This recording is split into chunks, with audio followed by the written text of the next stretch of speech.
में अगर सुख है तो उसने कोई मोड़ नहीं सकता। और जहाँ हमारी बेटी, क्योंकि वो राम नाम पर लगी हुई है, भगवान की भक्ति कर रही है, चाहे किसी गरीब का ब्याह दियो, ब्याह तो वही होगा जहाँ मालिक ने लिख रखा, गरीब अमीर का तो रौला है को नहीं। और परमात्मा के हाथ में कलम है, अपनी बेटी ने इसी जगह संयोग जोड़ देगा। और जाते ही कुछ ही दिनों में उस बेटी वहाँ अपवारे न्यारे हो जाएंगे। पुण्यात्माओं, हम भगवान से हटकर और हम अपने अपनी बुद्धि से ही हम अपनी सब व्यवस्था करने लग गए, जिससे जीव बुद्धि की औकात दुर्गति तो करवा सकती है, इतनी है, सुख प्राप्ति नहीं कर सकती। अब जीव बुद्धि की सोच क्या है? परमाणु बम बना लिए, बता के कला तोड़ दिया परमाणु बम, तो अपना नाश इकट्ठा कर लिया। पूरे विश्व को नष्ट करने का इसकी सामग्री कति तैयार कर रखी है, या के बुद्धि लड़ी बता। और ये पृथ्वी यहीं रह जाएगी, ये देश यहीं रह जाएंगे, दुनिया मर जाएगी। और जो लड़ने वाले, मरने वाले, बनाने वाले, वो केल ठा के ले जाएंगे यहाँ से। तो इस तरह की जो सोच है यह कमज़ोर होगी हमारी। जब हम भगवान के दिशा निर्देश से चलेंगे तब हम सुखी भी होंगे, समाज भी सुधरेगा, सुख का सांस आएगा। अब हम क्या करते हैं? मकान बनाते हैं, एक से एक बढ़िया कोठी, फिर उस तो बढ़ कर बना होगा, और उसकी चर्चा चल लगी, बब कमाल कर दिया इसने तो, न्यारी कोठी बना दी। किसी के पास थोड़ा सा पैसे का जुगाड़ है, उन्हें सोचा इसने फेल करूँ, उस तो लंबी चौड़ी कोठी की नींव धरेगा, ना जाने किधर झूठ बोलेगा, किसी तो पैसे लाओगा, फिर दे को ना आगे पाछे उसका, फिर पैसे वाले फिरते रहेंगे, सिर में दर्द रहेगा। पुण्यात्माओं, जिस समय हमें इस तत्व ज्ञान का प्रकाश हमें हो जाएगा, ये ज्ञान हमारे हृदय में समा जाएगा। परमात्मा कहते हैं, घर तो 3.5 हाथ भाई गणात 4.25, कह कबीर अधिका गए है ताको नहीं विचार। घर तो 3.5 हाथ और गणा तो 4.25, क्योंकि अपना जो शरीर है इंसान का, ये 3.5 हाथ का, प्रत्येक व्यक्ति का अपने 3.5 हाथ का लंबाई होती है, नाप के देख लियो चाहे। तो परमात्मा कहते हैं, आपने चाहे 4 कमरे की कोठी बना रखी है, चाहे 8 कमरों की ऊपर नीचे मंजिली बना रखी है, आप जी ने विश्राम केवल 3.5 हाथ में करना है। 1 हाथ बाई 3.5 हाथ, बस इतना स्थान चाहिए। और उसके लिए के कुक्रम पाछ बैठे हो प्राणी बेमतलब हैं, किधर कर्जा कर लेगा, फिर सारी उम्र उस कर्जे ने कट तोड़े जागा, रात ने नींद आवे नहीं। ये परेशानियां हमने अनजानपने में उस बालू रेत की तरह, बच्चे की तरह बाहर निकल गए, पैर जड़े जो बैठ गए, फिर तले भी जल गया और पैर भी जले, दूना दुख हुआ। तो हमने फिर पुनः उस आग से वापस आना होगा। मकान बनाओ, क्योंकि प्राकृतिक आपदाओं से बचने के लिए इस काले पानी में ये तो बनानी पड़ेगी, मर्यादा भी बनानी पड़ेगी समाज को कुछ जीवन ठीक जीने के लिए, और मकान भी बनाने पड़ेंगे। पहले हमारे बुजुर्ग हमने देखे कच्चे ईंटों के मकान बना करते, और ज़्यादातर झोपड़ी डाल लिया करते थे, और उसमें 2-2, 3-3 पीढ़ी पार कर गए। और अब हम चिप्स ला कर के, मार्बल ला कर बड़ी कोठी बना लेंगे, केकला तोड़ जाएंगे। जीवन तो जीना है, यहाँ टाइम ही पास करना है। और जब भक्ति करी नहीं, ऐसा है तो झोपड़ी वाला और ऐसा ही वो कोठी वाला। और झोपड़ी वाला अगर भक्ति कर रहा है और कोठी वाला नहीं कर रहा है, तो झोपड़ी वाला परमात्मा को प्यारा है। कबीरा सब जग निर्धना, धनवंता ना कोए, धनवंता सो जानियो जिस पर राम नाम धन होवे। कबीर राम रटत निर्धन भला, टूटी घर की छान, वो सुंदर महल किस काम के, जहाँ भक्ति नहीं भगवान। आग लगे से महला के जैसे सोने के बना रखे हों, जहाँ पर भक्ति नहीं परमात्मा की। और वो गरीब आदमी एक झोपड़ी डाल रखी है, झोपड़ी भी कहीं से टूट टाट उसकी टूटी हुई हो बेशक से, और यदि वो परमात्मा की सत भक्ति करता है तो वो भला है। राम रटत दारिद्र भलो, यानी वो अच्छा है, भगवान को प्यारा है। टूटी घर की छान, और वह सुंदर, वह कंचन महल किस काम के जहाँ भक्ति नहीं भगवान। तो पुण्यात्माओं, ये तत्व ज्ञान पूरे विश्व में जाएगा, क्योंकि ये परमेश्वर कबीर देव का आदेश है। और आज नहीं, आज 106 वर्ष पहले परमात्मा ने अपने उस सूक्ष्म वेद में, अर्थात अपने ऑर्डर में लिख रखा है, ऑर्डर कर रखा है कि बीचली पीढ़ी आवेगी, उसमें शिक्षित समाज हो जाएगा। और इस दास को उस परमेश्वर ने भेजा है आप पुण्यात्माओं को दिशा देने के लिए, क्योंकि ये सुअवसर है। सुअवसर कैसे है कि सभी शिक्षित हो गए, बूढ़े से लेकर बालक तक। ये बिजली क्यों गिरी रही है, वित्तीय अंधकार क्यों फैला रहा, कि हमारे सदग्रंथ सही थे, पवित्र वेद, पवित्र गीता जी, पवित्र पुराण, और ये संस्कृत भाषा में लिपिबद्ध थे, ये संस्कृत भाषा में थे और नागरी लिपि में थे। भाषा संस्कृत होने के कारण हम नहीं इनको जान सके, और संस्कृत पढ़ने का केवल एक वर्ग को अधिकार था, जिसको ब्राह्मण कहा करते थे। और वो ब्राह्मण लोग फिर इस सदग्रंथों की जो है ना साख देकर, साक्षी दे करके, हम गीता में ऐसा लिखा है, पुराण में ऐसा लिखा है, शिव पुराण में ऐसा लिखा है, वेदों में ऐसा लिखा है, ऐसा वो संस्कृत बोल करके, श्लोक तो संस्कृत यानी सदग्रंथों का होता, अनुवाद उनका घर का होता। इस करके ने काम बिगाड़ दिया, अनुवाद तो गलत कर दिया, श्लोक सही बोल दिया। अब जैसा आपने कल देखा पवित्र गीता जी अध्याय नंबर 18 के श्लोक नंबर 66 में, उसमें लिखा कि सर्वधर्मान परित्यज माम एकम शरणम व्रज अहम तवा सर्व पापेभ्यः मोक्षामि मां शुच। उसका अर्थ तो ये बना है कि मेरे सत्र के सभी धार्मिक जो पूजाएं हैं उनको तुम छोड़ दे, मेरे पास रख दे, और एकम शरणम व्रज, उस सर्वशक्तिमान एक जिसके बराबर दूसरा नहीं है, एकम अद्वितीय, उस सच्चिदानंद घन परम की शरण में जा। व्रज माने जाना होता है, और इन्होंने अनुवाद कर दिया आजा। संस्कृत श्लोक न्यों का न्यों बोले और अनुवाद घर का करें, तो इन्होंने बैठा दिया, इस अज्ञान फैला दिया सब जगह। तो परमेश्वर ने अब ये सुअवसर इसलिए लिया कि जो सदग्रंथों का ज्ञान है और उससे अलग जो ज्ञान है, वो सब का एक सामूहिक ग्रंथ सूक्ष्म वेद बनाकर, सूक्ष्म अर्थात सच्चिदानंद घन की वाणी, उस परमेश्वर ने अपनी वाणी आप बोल गए, कबीर वाणी में वो सारा रहस्य छुपा दिया 600 साल पहले। और उस अमृत वाणी को, उस अमृत ग्रंथ को, सदग्रंथ को इन संस्कृत के ज्ञाताओं ने, ब्राह्मणों ने, ब्राह्मण पुण्यात्माओं 2 प्रकार के होते हैं, एक तो खाऊ और एक कमाऊ।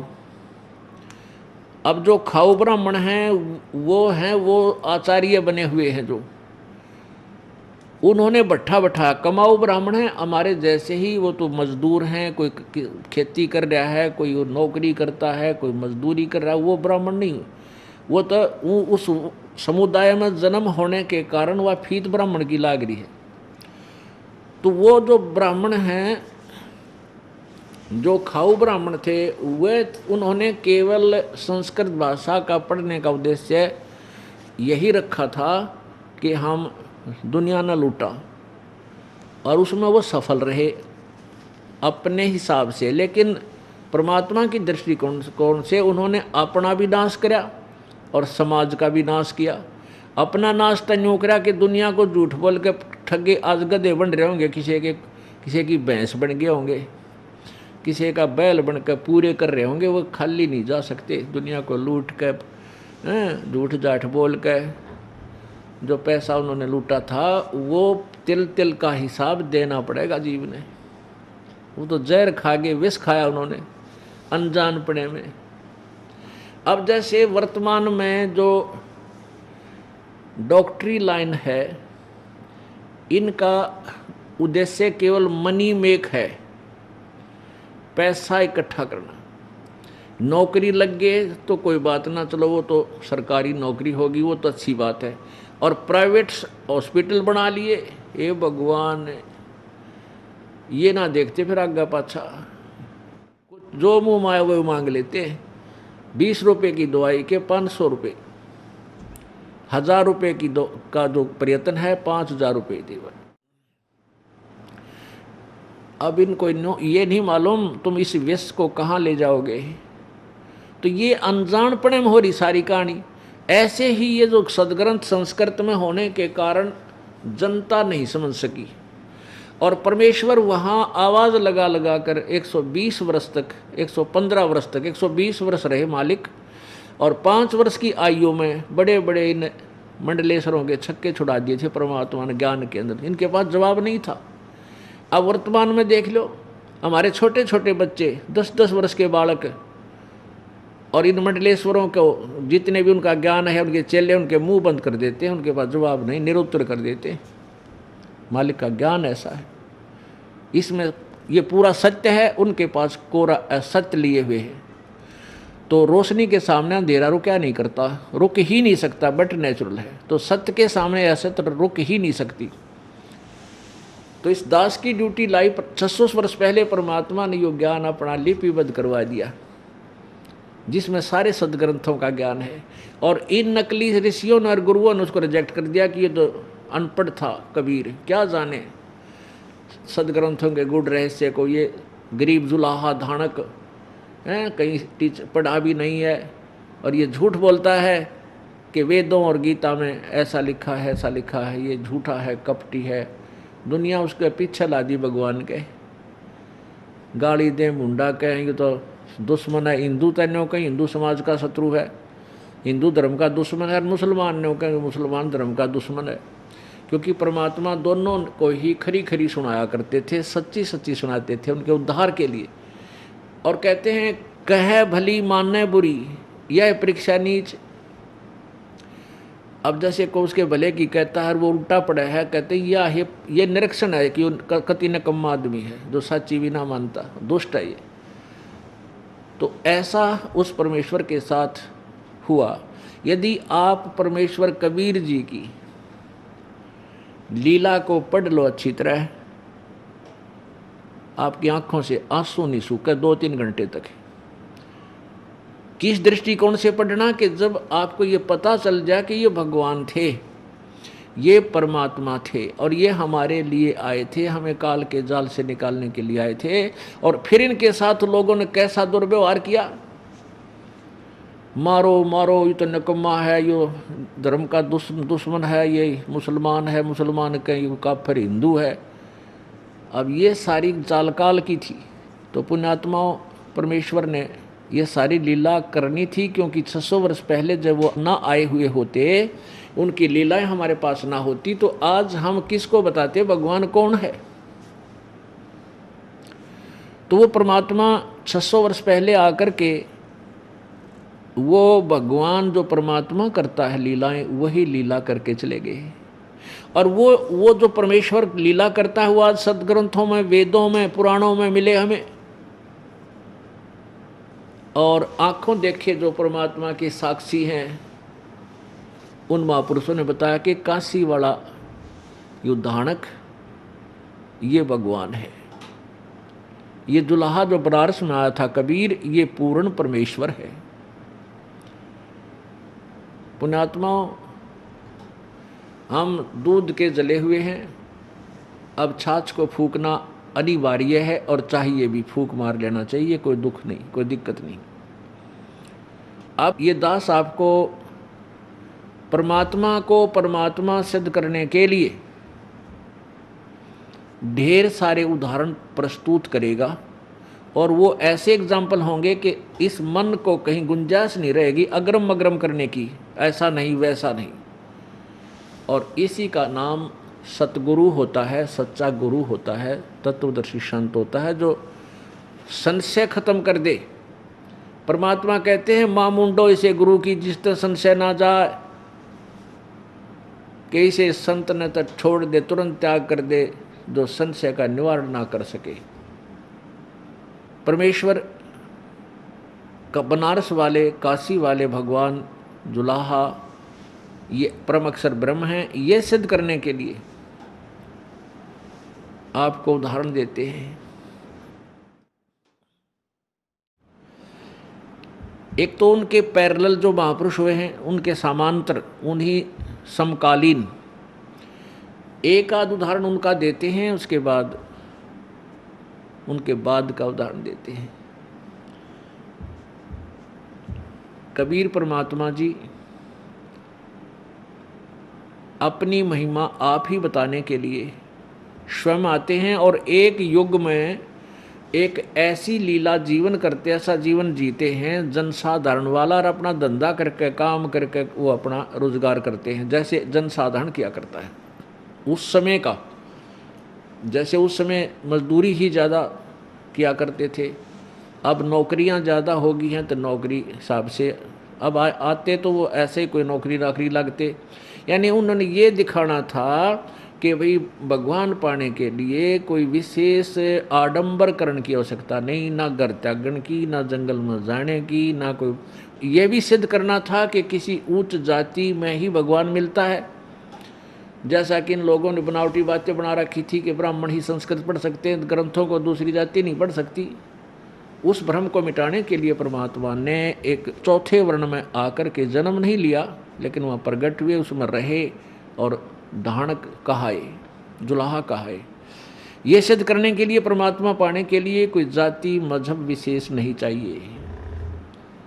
पूरा संत हो, आत्मा सच्चे ढंग से मालिक की चाह में लग जावे, सही विधि मिल जावे, फिर परमात्मा पाना कठिन नहीं। काम करो, भक्ति भी करो, परमात्मा पाओ। जब परमेश्वर जी आए हुए थे बनारस में, तो जगह जगह जा कर के सत्संग किया करते थे। 2-2, 3-3 दिन एक गांव में रुक जाते थे, 3-4 दिन, और सबको समझाते थे भाई परमात्मा की भक्ति करो। तो ऐसे एक गांव में परमात्मा गए हुए थे और वहाँ 5, 6, 10 जैसे भक्त थे। तो प्रत्येक 2-4 भक्तों ने कहा प्रभु आज हमारे घर पर सत्संग करना, तो उसके घर पे सत्संग किया। दूसरे दिन कहा प्रभु आज हमारे घर पे सत्संग करना। तो परमात्मा ऐसे 1 हफ्ता 4-5 दिन उस नगरी में रुके, और जिस भी घर में जाते थे परमेश्वर, तो वहाँ आसपास के क्षेत्र के भक्त भी आ जाते थे, और वो प्रतिदिन परमात्मा के लिए अच्छा आहार तैयार करता था। जैसे देसी घी का हलवा बना लिया, पूरी तार ली, खीर बना ली।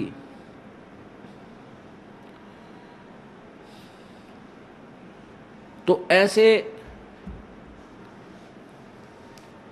उसी गांव का एक बहुत बड़ा किसान था, चौधरी था, मलूक राम, चौधरी मलूक राम। और उसने देखा कि भाई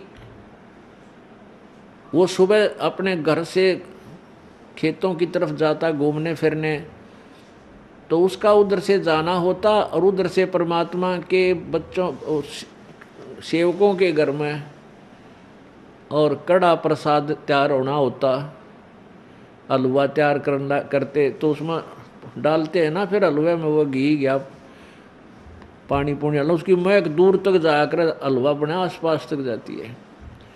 तो उसका वहाँ से गुजरना हुआ, किसका, मलोकराम का। उधर से परमात्मा के बच्चों के घर में वो हलवा तैयार हो रहा था, कड़ा तैयार हुआ है। एक दिन देखा उसने, दूसरे दिन देखा, तीसरे दिन, तो उसने सोचा भाई वो के सौदा है, कोई ब्याह नहीं, कोई शादी नहीं, कोई त्योहार नहीं जिस कारण से ये हलवे हलवे बनते हों। तो उसने पूछा रे क्या बात है भाई, यहाँ क्या हो रहा है। कल उसके घर में तड़क हो रहा था यो हलवे का सुरसराट सा, जिसमें आज इसमें क्या, उसने पूछा वहाँ। तो वो गरीब से व्यक्ति थे, आके कहने लगे चौधरी साहब हमारे गुरु जी आए हुए हैं, और ये प्रतिदिन एक के घर के पे सत्संग करते हैं, तो आदर सत्कार से हम अपने गुरु जी के लिए भोजन अच्छा बढ़िया बनाते हैं, आप भी आ जाओ, आप भी खा लो। वो कहने लगे, उसने सोचा यूँ कोई लुटेरा आ रहा है, वो ठेकेदार होया कि नहीं बेमतलब के। तो चौधरी साहब ने सोचा यूँ कोई बकवादी आदमी दिखा है और यहाँ बैठा अच्छे हलवे पाड़ा है और 40 ने धमका दूँ। तो चौधरी साहब पहुँच गए परमेश्वर के पास, बैठे थे चारपाई पर मालिक। तो वो कहने लगा, रहा मस्त अंडे। चौधरी साहब बोला, तू अच्छा तगड़ा दिख है, जवान वैसे है, तू करके क्यों ना खाता, कर अपना काम करके खाया कर, लग रहा दुनिया ने बेवकूफ़ बनाने। परमात्मा बोले, चौधरी साहब मेरे को तो ये धंधा दे रखा भगवान ने, मेरी यह नौकरी है, मैं यही करता हूँ। बोला अच्छा, वाह भाई वाह, बिना करे तेरे को बड़ा भगवान दे देता है। परमात्मा बोले, भाई भगवान तो बिना किए भी दे दे, पर विश्वास को ना। अब बात यहाँ तक बढ़ गई, बातों में। तो मुल्क चौधरी साहब बोले कि अगर मैं विश्वास कर दूँ तेरे भगवान पे, मैंने बैठे रोटी दे देगा। अगर आप विश्वास कर, आप पे विश्वास होए को नहीं, और हो गया तो आपको भगवान पक्का देगा, तो कितना बैठ जाइए। बोला अच्छा ठीक है। एक उसने शर्त रख दी कि यदि आज मेरे को भगवान ने रोटी दे दी, पहुंचा दी, तो मैं तेरा चेला बन जाऊंगा। और जय तेरे भगवान ने मेरे ती खाना नहीं दिया, पहुंचाया, आज मैं कितना बैठूं चाहे, तो तुझे अपने खेतों में मजदूर लगाऊंगा और छोड़ूंगा नहीं। बात पक्की? परमात्मा बोले, भाई पक्की तो ही पक्की। अब चौधरी साहब सवेरे निकला था घर तक खाली पेट। उसने सोचा चल अपने खेतों से भी दूसरे गांव की तरफ जाकर दूर जंगल में एक पेड़ के ऊपर चढ़ के बैठ गया। बड़े से पेड़ के ऊपर चढ़ गया और कुछ ऊपर छुप कर बैठ गया। अब देखूंगा आज मुझे कौन आहार देगा यहाँ पर।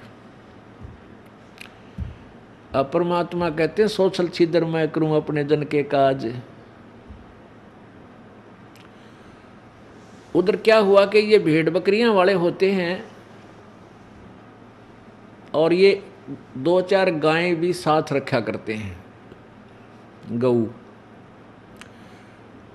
तो उनका कोई त्योहार था। वो कहने लगे, उनने विचार किया भी आज अपना त्योहार है और दूध निकाल लो कुछ बकरियों का कुछ गाय का और खीर बना ले। उन्होंने 2 व्यक्तियों की ड्यूटी ला दी कि तुम अपना खीर बना लो, और बाकी उन बकरियों को चराने के लिए दूर जंगल उस स्थान से थोड़ा आगे चले गए। अब उन्होंने अपना दूध और वह खीर शुरू कर दी। एक चूल्हा बना कर वहाँ माटी का जंगल से लकड़ी तोड़ कर आगे जला दी, उसी वृक्ष के नीचे जिस पर चौधरी साहब ऊपर बैठे थे, वो मलुक राम जी। जब उनकी खीर तैयार हो ली, इतने में क्या हुआ कि एक डाकुओं की मंडली घोड़ों पर सवार होकर उसी पेड़ के तरफ आ रही थी। वहां से एक रास्ता था आगे किसी दूसरे गांव को जाने का। तो वो जो खीर बनावे थे उनने देखा, उन्होंने देखा कि भाई यह धूल सी उठ रही है। उधर देखा उन्हें कि कुछ घोड़ों पर व्यक्ति आ रहे हैं। वो खीर बनाने वाले, क्योंकि वो जंगल में रहते थे, उनको पता था कि इस तरह की आकार, इस तरह के जो लक्षण होते हैं, डाकू आते हैं। उन्होंने देखा कहाँ भी तो डाकू आ रहे हैं और भाग लो यहाँ से, कदे तो उन्हें गढ़ दे। वो तो खीर बनी बनाई छोड़कर दौड़ गए वहाँ अपने साथियों के पास जो 1 किलोमीटर दूर गए हुए थे। उधर से डाकुओं ने आकर देखा, वहां आकर रुक गए कि भाई यहाँ ये के बनाने लग रहे हैं, कोई आदमी है यहाँ पर। वो रुक गए उस वृक्ष के नीचे, अच्छी गहरी छाया थी उसकी। तो उनका जो सरदार था वो कहने लगा मुखिया कि भाई देखो इसमें क्या है, कोई भोजन ठीक हो तो खा ही लेते हैं। एक जने ने नीचे उतर कर देखा, एक व्यक्ति ने कहा सरदार इसमें तो खीर है, भूख जोर की लाग रही है, अच्छा बड़ा पतीला खीर का तैयार कर रखा है। अब एक उनमें से कहने लगा दूसरा समझदार सा, भाई क्या पता इसमें कोई जहर गिर गया हो, इसमें कोई विष डाल गया हो, सारे मर्जियाँ खा के, ऐसा जल्दी मत करो, शांति करो थोड़ी, इसका परीक्षण कर लो, कोई पशु पक्षी ने डाल लो, थोड़ी सी पहले खवा दो फिर खावांगे। उन्हीं में से एक व्यक्ति ने कहा रहा बनाने वाला कि तो यहीं छुप रहा होगा, ढूंढ लो ना और उससे खवाएंगे पहला, कहाँ जा था डर के छुप गया होगा हमारे से। हाँ भाई ऐसा भी हो सकता है। इधर उधर देखा एक ऊपर देखा था, इन्होंने बोला रहा वो बैठा भाई, एक बोला वो बैठा ऊपर छुपा हुआ, वहाँ वो चौधरी साहब बैठा था, चौधरी बैठा था वो मुल्क। तो डाकुओं ने कहा भाई आजा नीचे भगत जी। अब वो मुल्क चौधरी ने कहा मैं तो ना उतरूँ, नो बोला उतरता जाएगा तू, पर हमने क्रिया और करनी पड़ेगी, तरी नीचा नहीं दिखा ये मारेंगे गोली। अब वो चौधरी साहब तो 2 मिनट में नीचा आ लिया। अब कहने लगे इस खीर को इस पर ठंडा कर थोड़ा, वो पतीले के ढक्कन पर ठंडी करवाई, अन्न बोला भी खा इसने।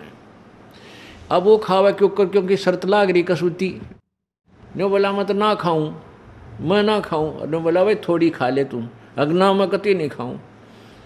तो उनका पक्की होगी, इसने कम में नहीं, इसमें कैमरे में डाल रखा, हमने मारना चाहो था उसका दे मुक्या दे लाता, पहले तो उसकी दे ही तोड़ी, ने बोला खा। अब उसने इतनी खा ली, ने बोला छक्के खा, तोड़ा मरेगा बेटी का बाप जो खा रहा होगा, डाल रखी होगी तो वो कति ठोक दिया और बैठा 1.5 घंटा वो बैठा रहा, मरा था कि वो तो कुछ बात और थी इसलिए नाटते था वो। अब कहने का भाव क्या है कि पहले तो ना शुक्र मनाया, जो उसका जूत मारे थे ना, लात मारे थे, गोली नो दिखाओ तो न मारेंगे, तू कुछ मिला रखे। तो उसने अब उस भगवान को याद किया जिससे बहस करके आया था, मरता के नहीं करता, न्यों कहे हे महाराज आज मेरी जान बख्श दो, सारी उम्र तेरे चरण धो पीऊँगा। अब परमात्मा के पास सारे औजार हैं अपने खोटे लोगों को सीधा करने के लिए। तो वो उन बख्श दी जान, परमात्मा की कृपा हुई ना तो उसका ठोक जान दे गोली, उन कौन सा कानून का डर था, वो बख्श भी दिया। अब जब वो जा लिए देखा इधर उधर का दूर जा लिए, जब उसने डांक ठोक दी, वहीं से दौड़ लगाई थी, टांग कर धोती और पहुंच गया परमात्मा के चरणों में, सीधा जाकर गिरा वहां जिस घर के वो अंदर विराजमान थे। रो और पा पकड़ने को, हे भगवान आप तो परमात्माएं पड़े हो। अब भगवान परमात्मा बोले भाई चौधरी साहब, परमात्मा ने कुछ करी तेरी सेवा, ने बोला जी तेरा भगवान तो मर मर खीर खिलावे, आपका भगवान तो मर मर खीर खिलाता है। उसके बाद वही पुण्यात्मा जो अंडी पाक्या फिरे था, बिना ज्ञान में हम जीव हैं, जीव पता नहीं थोड़ी सी बात पे अभिमानी बन जाता है, इसकी औकात कुछ भी कोई नहीं। मर्द गर्द में मिल गए वो रावण से रणधीर, कंस के सी चाणूर से वो हिरण्यकशिपु बलबीर। तेरी क्या बुनियाद है तू जीव जन्म धर लेत, गरीब दासरी नाम बिना तेरा खाली रह जा खेत। फिर उस भक्त ने वो चौधरी पना तो दिया छोड़, दास बन गया। फिर वो दास बन गया और फिर उन्होंने एक शब्द सुनाया, परमात्मा की महिमा का एक शब्द आपको सुनाते हैं। जपोरे मन साहेब नाम कबीर, जपोरे मन परमेश्वर नाम कबीर। एक समय गुरु बंसी बजाई कालंदरी के तीरी, एक समय गुरु बंसी बजाई कालंदरी के तीर। सुर नर मुनि जन सब थकत बहे वो, रुक गया दरिया नीर, जपोरे मन परमेश्वर नाम कबीर। काशी तज गुरु मगहर पहुँचे दोनों दीन के पीर। काशी तज गुरु मगहर पहुँचे दोनों दीन के पीर। एक गाडे एक अग्न जरावे, टोहा ना पाया शरीर। जय पोरे मन परमेश्वर नाम कबीर। अब वही जो अज्ञानता के अंदर स्टेनलेस स्टील हो रहा था, वो भोला जीव परमात्मा के संपर्क में आने से, तत्व ज्ञान से परिचित हो जाने के बाद उसने चौधरी नहीं अपने आप को दास कहा और कहा कि खोजो खसम कबीर। खसम मीन मालिक, सबका पति, स्वामी। उस स्वामी को, उस धनी को खोजो प्राणियों, वो कबीर है, सबका कुल का मालिक है। क्योंकि भगवान को पहचान नहीं सके हम जब वो आए थे। तो ये कहा करते थे, बोले भगत नाम ले रहे परमेश्वर कबीर जी का, लाभ हो कबीर जी ते गुणगांव कृष्ण जी के। ऐसे उलझ पुलझ था अभी तक। तो नो कह ऐसे कहा करते थे, हे महाराज जी, नो कह भगवान कृष्ण ने बंसरी बजाया करते, जब आसपास के पशु पक्षी भी आ जाते थे सब वहीं रुक जाते थे।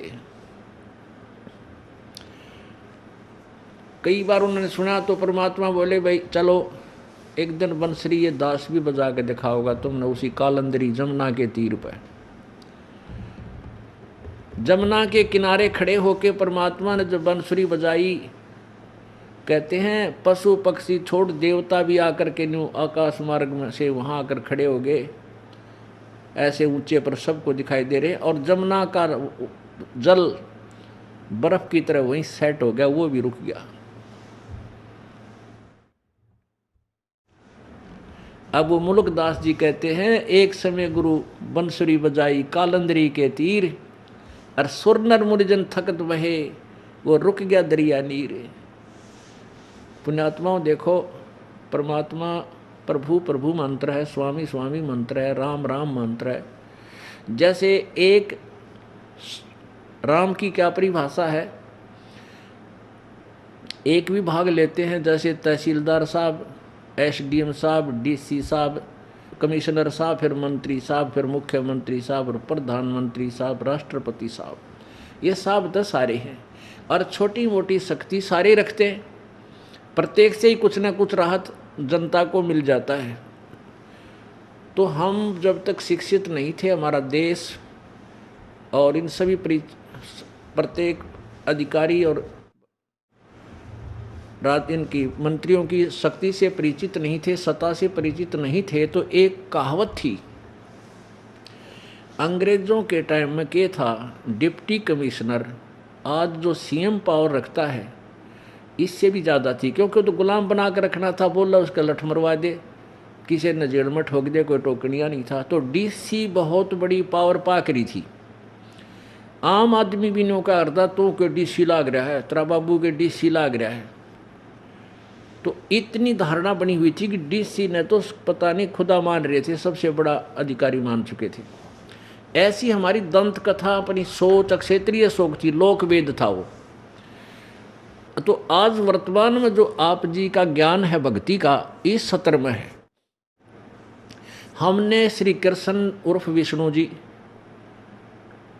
यानी ब्रह्मा विष्णु महेश जी को सुप्रीम पावर मान रखा था। तो डीसी थे, ये सोच लो, डीसी सत्र की पावर थी। एक समय एक बार मेरे ख्याल 5-6 वर्ष पहले की बात है, कोई मंत्रियों का घोटाला पकड़ेगा, मुख्यमंत्री का और सेंटर के मंत्रियों का। और उसमें ये पत्रकार जो लिखा करते थे मीडिया वाले कि ऐसा हो सकता है, उनको ये सज़ा हो जाएगी, ऐसा हो गया तो सिद्ध हो गया तो इनको इतनी सज़ा होगी। उसके ऊपर एक चुटकुला, एक कार्टून आ रहा था। एक ने पूछा, भाई नो सुना है कि ऐसे ऐसे घोटाला किया उन्होंने, और जब वो सिद्ध हो गया तो उनको इतनी सज़ा हो जाएगी।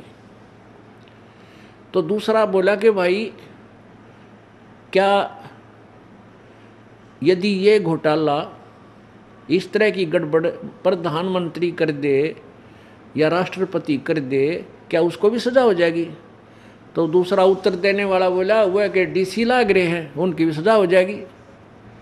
कहने का भाव ये था उनके, उसने डीसी को तो प्रधानमंत्री से बड़ा मान रखा था। अगर डीसी को तो कोई सजा हो ही नहीं सकती तो और प्रधानमंत्री को वैसे को जा, तो उनका धारणा लोकवेद इतना सेट हो रहा था कि हम डीसी से बड़ा मानने नहीं थे, क्योंकि वो के डीसी लाग रहे हैं, वह राष्ट्रपति प्रधानमंत्री के डीसी हैं, तो उनकी दृष्टिकोण में डीसी को कोई आँच आने वाली नहीं है, ऐसा सोच रखा था। सुप्रीम पावर मान रखी थी उनसे भी बड़ी, अपनी अधूरी और अज्ञान सोच से। तो ऐसे हमने श्री रामचंद्र जी, श्री कृष्ण जी को सुप्रीम पावर मान रखा, ये थे डीसी सत्र के। अब हमने ज्ञान हो गया, अब डीसी कोई छोटी पावर भी नहीं है, भाई गलत भी नहीं है, लेकिन ये प्रधानमंत्री के इक्विवेलेंट नहीं है, ये तो मानना पड़ेगा। अब ये तो नकारा नहीं किया परमेश्वर ने, तो अपनी समर्थता दिखाने के लिए, और ये भी कराया, फिर भी आंख ना खुली हमारी। तो क्या कहते हैं, एक समय गुरु बंसी बजाई कालंदरी के तीर, एक समय गुरु बंसी बजाई कालंदरी के तीर, सुर नर मुनि जन थकत बहे वो रुक गया दरिया नीर, जपोरे मने परमेश्वर नाम कबीर। फिर परमात्मा ने जब उसने ये सब कहानी बताई, ये जो परमात्मा की महिमा गाई मुलुकदास जी ने, तो आदरणीय मुलुकदास जी को परमात्मा सचखंड में लेकर गए, सतलोक में लेकर गए, अपनी राजधानी में, और वहाँ अपना वास्तविक रुतबा दिखाया कि मैं ये हूँ भाई, और तुम भोली आत्माओं को काल के जाल से निकालने के लिए मैं गुप्तचर विभाग की तरह रहा हूँ भाई, इन्हों सोच ले। इस काल के भी समझ में आती है भगवान है कि मैं और सौदा है, क्यों गरीबड़ा सा आदमी रह जुलाहा बनकर रहे, कपड़ा बनकर खावा, कोई गाड़ दे, कोई लात मार जाए, कोई धमका दे, और बोले नहीं, तो काल भी चक्कर में पड़ जाता। भगवान होते इन्हें फूक नहीं दे, क्योंकि इनका स्वभाव है, इनका यहाँ ये सारे विष के भरे रहते हैं, इनके ऋषि भी बिना ऋषि भी, कोई थोड़ा सा कुछ कह दे उसने श्राप दे देते। तो काल के मन में यूँ आया करती, यूँ भगवान कुकर हो गया, इसने कोई धमका दे, कोई खुरका दे, कुछ कहता है को नहीं। और यो गरीब आदमी आप पर रोटी बनाकर, आप पर कपड़े बनकर खाओ, भगवान कैसे हो गया? कोई सिद्धि शादी कर रखी होगी इसने। तो वो परमात्मा ऐसे तरीके से आता है, कोई उनको समझ नहीं सकता, लेकिन परमात्मा ने अपने को भगवान समझाने के लिए, अपने साक्षी बनाने के लिए स्वयं ही सतलोक दिखाता है, और वहाँ से बताता है कि मैं अब सारे ब्रह्मांडों का संचालन इस कुटिया में बैठ के, झोंपड़ी में बैठ के कर रहा हूँ। तो उनने कहा जच्चा जिनने भगवान देख लिया, उसकी समर्थता से परिचित हुए, उन्होंने फिर ढोल के डंके पर गुण गाए परमात्मा की। पुण्यात्माओं, परमात्मा पूर्ण ब्रह्म सतपुरुष कबीर साहब हैं, ये सारी सृष्टि के रचनहार हैं, कुल के मालिक हैं। एक गवाह तो उनके पैरेलल हो गया। इसी प्रकार उन्हीं के समांतर समकालीन आदरणीय नानक साहिब जी हुए हैं, जिनसे पूरा सिख समाज अपना मुखिया मानते हैं। इनको कबीर परमेश्वर जी सुल्तानपुर शहर, जहाँ श्री नानक जी की बहन नानकी जी का विवाह हुआ था, ये वहाँ अपनी बहन के घर पर रहते थे, और इनके बहनोई ने वहाँ सुल्तानपुर के नवाब के यहाँ नानक जी को नौकरी लगा रखा था। प्रतिदिन एक दरिया है वहाँ, बेई नदी बह रही है सुल्तानपुर शहर के साथ, वर्तमान में पाकिस्तान में है वो। तो वहाँ प्रतिदिन स्नान करने के लिए जाते थे नानक साहब जी। और क्योंकि पिछले जन्म की पुण्यकर्मी प्राणी थे, जैसे सतयुग में राजा अम्बरीश थे, तो भी भक्ति बहुत की इन्होंने, दान बहुत किए, नर्मात्मा थी। और फिर नानक जी हुए, जनक जी हुए, जो सीता जी के पिताजी कहलाए, उस समय भी इन्होंने बहुत दान धर्म किए, बहुत भक्ति की, जैसी इनको प्राप्त हुई। और वही आत्मा स्वयं एक नौकर बन गई। पहले राजा थे, और स्वयं नौकरी कर रहे थे, लेकिन भक्ति फिर भी छूट नहीं सकती आत्मा से। तो एक उस दरिया के किनारे बैठकर प्रतिदिन जाते थे, थोड़ी बहुत देर मालिक का सुबह सुबह आनंद लेते थे भक्ति का। परमात्मा काशी से अंतर्ध्यान हुए और वहाँ उसके पास प्रकट हुए एक जिंदा महात्मा रूप बना के। जिंदा महात्मा कैसे होते हैं? एक ही ओवरकोट पहनते, काला सा घुटना तो नीचे ताईकार, एक लंगोट बांधते हैं पर्दे पर और एक टोप ऊपर पैर लेते हैं, काला ही टोप लंबे से चोटे से वाला, ऐसा करके। ऐसी वेशभूषा वाले को जिंदा महात्मा कहते हैं। वहाँ जाकर के कबीर जी, परमात्मा ने अपने आप को दास बनाया, नानक जी से प्रार्थना की कि भगत जी मुझे रास्ता बता दो। महाराज जी मैं तो भगवान की तलाश में घूम रहा हूँ, आप बहुत अच्छे भक्त लगते हो। तो नानक साहब जी अपने लागी जैसा भी, क्योंकि हिंदू धर्म में जन्म था श्री नानक साहब जी का, और ब्रजलाल पांडे से वो गीता पढ़ा करते थे। इन पांड्या ने जिसा ज्ञान था वो सब में भर रखा था। श्री कृष्ण जी सर्वेश्वर है, सर्वशक्तिमान है। तो ऐसे नानक साहब जी ने कहा, सारी कुछ बताई। फिर परमात्मा ने पूछा फिर भगवान कैसा है? नानक जी बोले वो तो निराकार है। अब परमेश्वर बोले भले आदमी, तो श्री विष्णु जी को भगवान बताओ और फिर भगवान को निराकार भी कह रहे, यार इसकी मूर्ति रखी आपने। अब नानक जी जवाब तो था ही नहीं, क्योंकि ज्ञान था नहीं हमारे को। तो फिर और ऐसी इधर उधर की बातें काफ़ी होती रही। तो नानक जी ने कहा कि तू मुझे गुरु बना, तब मैं सही भेद दूंगा तुझे।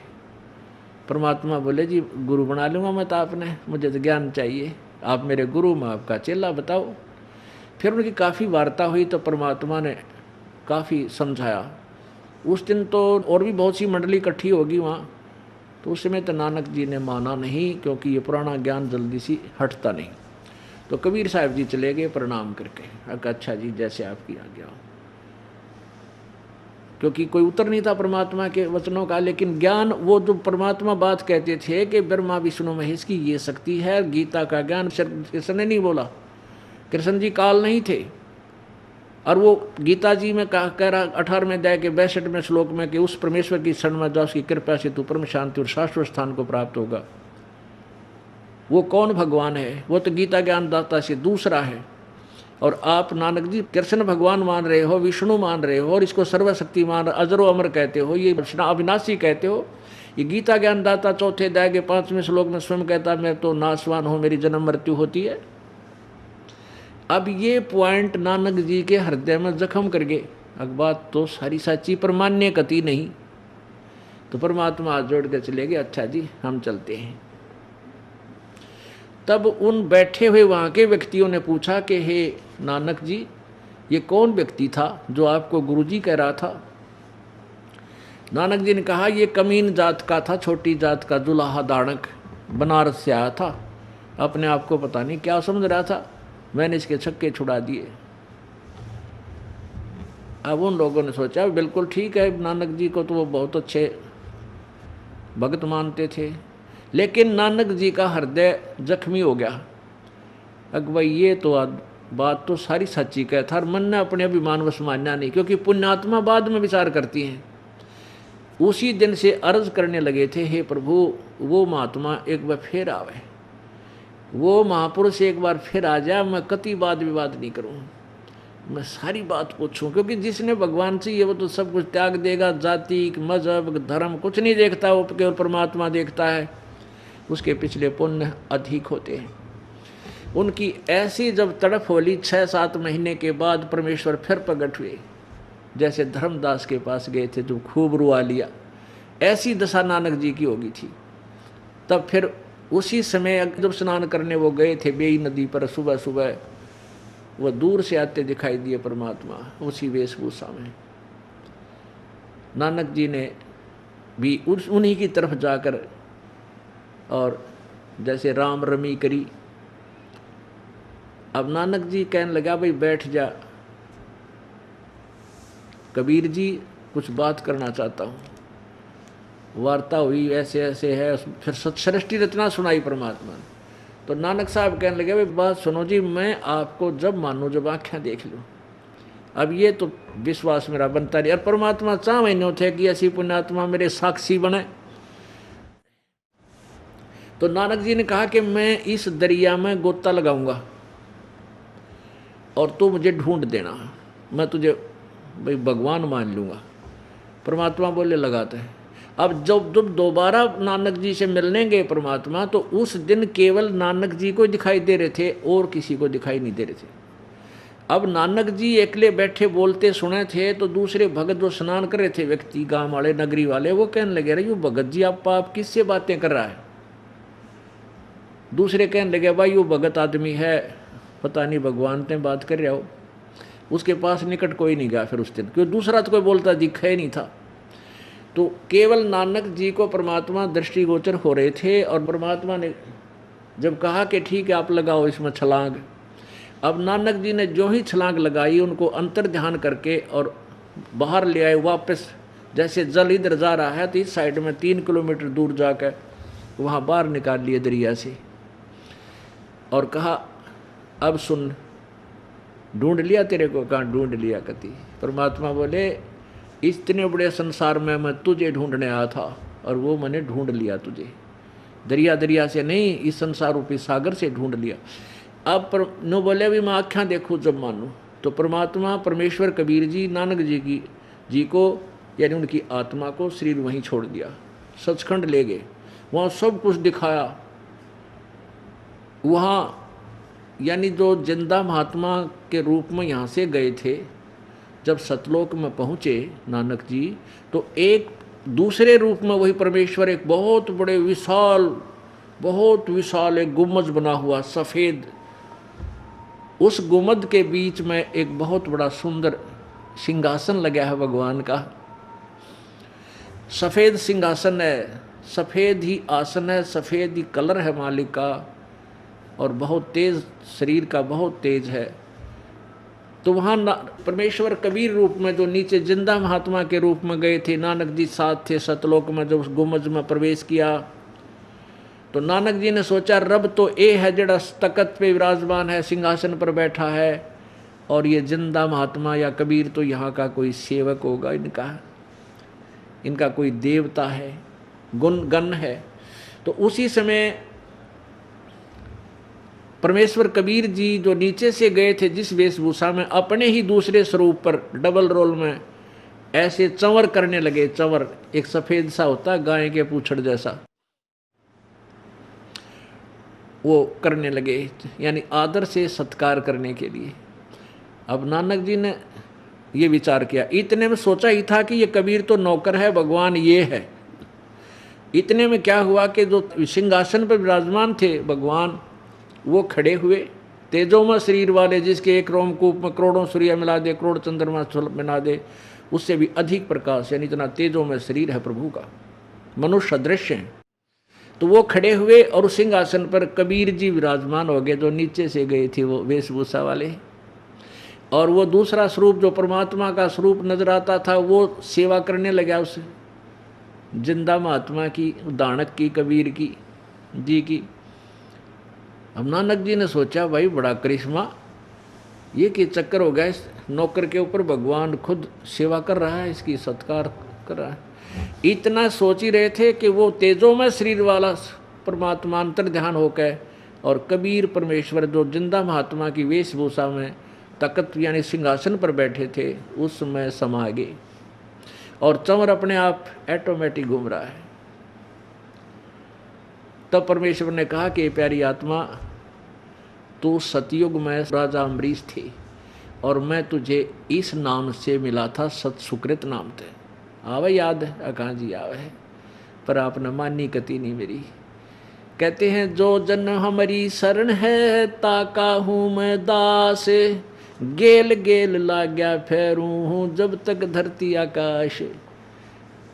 अब एक बार उस अम्बरीश रूप में जब नानक जी थे, उस समय कुछ दिन, क्योंकि धार्मिक व्यक्तियों का स्वभाव होता है, कोई भी संत साधु आ जाए उसके विचार भी सुनता है, जो वह कहता आज्ञा का पालन भी कर लेता है। तो कुछ दिन मालिक ने जो प्रथम उपदेश दिया था उसका नाम जप्या था इसने, और गुरु बना था। इतना भी ये ऋषि आगे नकली, क्योंकि वो क्या जाने, वो तो पाखंडी है, वो तो वामदेव नाम रखा था भगवान ने, कहते तो नाम वामदेव है, वो झूठा है, कपटी है, वो क्या जाने। तो राजा अम्बरीश को उन ऋषियों ने भ्रमित कर दिया और मालिक का नाम छुड़वा दिया था। लेकिन परमात्मा तो नहीं छोड़ता ना अपने बच्चे को। फिर बताया कि जब तू त्रेता युग में जनक रूप में था, उसमें मैं तुझे करुणा में नाम से मिला था और आपने मेरी बात को कति नकार दिया था। हाँ जी, कति वो, क्योंकि उस समय तो सारी रील दिखा रखी थी, भगवान ने मान गए, कहा मेरे से गलती होगी। और काल ने तुझे कैसे ठगा, रास्ते में 12 करोड़ जो आत्माएं चिल्ला रही थी, वहाँ तेरे पुण्य खत्म करवा दिए और एब तू नानक रह गया अकेला। अब आपके पास क्या बचा है, पुण्य स्वर्ग में खो दिए, अब राजा भी ना रहा, खुद नौकर लगे आप। इस काल ने मेरी आत्माओं के साथ ऐसे धोखा कर रखा है। अब वहाँ तो नानक जी समझ गए सारी बात, वह सच्ची बात है ये तो कति। फिर कहा कि मैं वर्तमान में बनारस में, काशी में एक जुलाहे की भूमिका कर रहा हूँ, दानक का काम करूँ हूँ, और वहाँ आ जाना, तेरे को सतनाम दूंगा और सतनाम से मोक्ष होगा। सतनाम 2 अक्षर का होता है। और वहाँ से फिर कहा कि वहाँ मैंने स्वामी रामानंद जी को गुरु धारण कर रखा है, क्योंकि कबीर जी के नाम से लोग कम जाने थे वहाँ की जनता, और स्वामी रामानंद जी को ज़्यादा जानते थे। रामानंद जी को भी परमेश्वर ने ऐसे ही सतलोक दिखाया था। तब रामानंद जी एक बहुत बड़े विद्वान ऋषि थे, बहुत गुण चेले बना रखे थे। जब उनको पता चला कि सचमुच मैं गलत कर रहा हूँ और परमात्मा का मार्ग मेरे पास नहीं है, मैं ऋषि रामानंद जी ने अपना सब साधनाएं त्याग दी और शिष्यों को कह दिया था कि मैं तुम्हारा गुरु नहीं हूँ, आज के बाद मेरे पास कोई मार्ग नहीं था। और परमेश्वर कबीर जी को उन्होंने गुरु मान लिया था अंदर से। लेकिन औपचारिकता से कबीर जी ने कहा कि नहीं, आप मेरे गुरु बने रहो, नहीं तो आने वाले समय में काल के दूतों का दाव लग जाएगा कि कबीर साहब ने कौन सा गुरु बनाया था, वो भी तो नुगरे थे। तो परमात्मा ने इस काल के जाल को पूरी तरह से फिनिश करना था, नष्ट करना था, कि इसका दाव फिर ना लग जाए। कहने का भाव ये है कि वहाँ से परमात्मा ने उनकी आत्मा वापस छोड़ दी। इस प्रोसीजर में 3 दिन और रात बीत गए। तीसरे दिन उसी समय सुबह सुबह नानक जी के शरीर में वो आत्मा प्रवेश कर दी और नानक जी वापस आ गए। और वहाँ के व्यक्तियों ने, उसकी बहन ने, बहनोई ने, सब ने मान लिया था कि वो तो डूब कर मर गए दरिया में नानक जी। क्योंकि नानक जी के जो जीजा जी थे, जो बहनोई थे, वो जयराम जी नाम था उनका, और सुल्तानपुर के नवाब से उनकी अच्छी उठ बैठ थी, मित्रता थी। तो नवाब ने भी जाल लगवा कर बहुत दूर तक ढूंढ लिया था। वह ढूंढे डाउन स्ट्रीम में और नानक जी का शरीर रखा अप स्ट्रीम में, जंगल में रख दिया कहीं एकांत स्थान पे, सुरक्षित रखे। उठ के फिर वो आए सुबह सुबह, सारे शहर में शोर मच गया, नानक जी जीवित हो गया, जीवित आ गया, जिंदा आ गया। उसी दिन से नौकरी त्याग करके कहाँ पहुँच गए? बनारस में ये खोज करने के लिए कि परमात्मा सचमुच है कि नहीं। वहाँ जाकर देखा एक झोपड़ी में जुलाहे का काम करते हुए परमेश्वर को। तब नानक साहब के खुशी का ठिकाना नहीं रहा और वहाँ देख कर कहने लगा, फाई सूरत मलुकी वेश, ए ठगवाड़ा ठगी देश, खरा सियाणा बहुता बार, ये धानक रूप रहा करता, आँखा में पानी भर लिया। बहुत गदगद आत्मा होगी। आसपास के लोग इकट्ठे हो गए, कहने लगे, अरे ये भगवान है, ये परमात्मा है, ये काशी के लोगों, ये भगवान आए। अब वो वहाँ के लोग व्यक्ति कहने लगे, ये पंजाब का आदमी आके यहाँ ये पागल हो गया है, इस आदमी ने भगवान बतावा है, रोजी रोटी तो इसके टाइम पर मिलती भी कोई ना, टूक भी ना मिलते इसको। अब परमात्मा बोले, भाई प्यारी आत्मा, लाल की परख जोड़ी कर सका है, ये जोड़ी को ना, इनकी बातों में मत आई। बोला जी तो बातें खत्म होगी, इनकी बातों में क्या हूँ, जब आँखें देख रहा, आँखों देख रखा आपको। अब ये वाणी परमात्मा के विषय में एफिडेविट गुरु ग्रंथ साहिब के प्रश्न नंबर 24 पर 24 पे लिखा हुआ है। और एक पन्ना नंबर 721 पे लिखा है, एक अर्ज गुफ्तम पेश दो तो दर कून करतार, हक्का कबीर करीम तू बे ए परवरदिगार। हक्का कबीर यानी सत्य कबीर, तू ही सर्वसृष्टि रचनहार है, करतार है। कौन करतार शब्द स्वरूपी राम, यानी तू ही सर्वशक्तिमान अविनाशी परमात्मा है। और तुझसे मेरी एक अर्ज है, मैं आपका दास हूँ। तो पुण्यात्माओं, इस प्रकार परमेश्वर की प्राप्ति होना आसान है। ये हृदय में समा जाना कि कबीर भगवान है, ये थोड़ा डिफिकल्ट है कुछ दिनों, लेकिन अब सब स्पष्ट हो जाएगा।